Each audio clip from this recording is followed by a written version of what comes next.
وأنا اليوم متواجد بأحد أفضل مولات إدلب، مول غيدا. حابين تعرفوا سبب تواجدي هون؟ كملوا هذا الفيديو الأخير. راح أعرفكم على وحدة من أفضل الماركات التركية الموجودة بمول الغيدا. تعالوا معي. شركة كوتون للألبسة الرجالية. بهي الشركة راح تلاقوا جميع مستلزمات الألبسة الرجالية، من جواكيت وبلوز وبنطلونات وأحذية.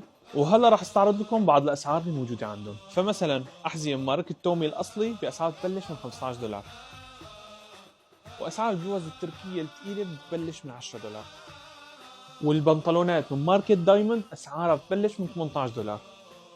جواكيت التركية الثقيلة أسعارها بتبلش من $25. موجود عندهم تشكيلة من البيجامات كمان. وتنويه هام، المحل موجود فيه أكثر من ماركة ومنها كولومبيا وهاتش.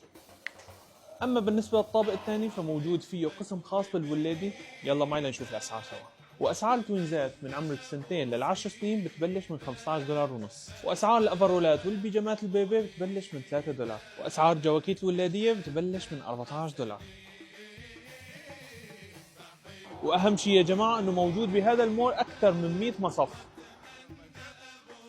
عنوان مول غيدا، اوتوستراد باب الهواء إدلب، قريب من قرية حزانه. وهلا سلام.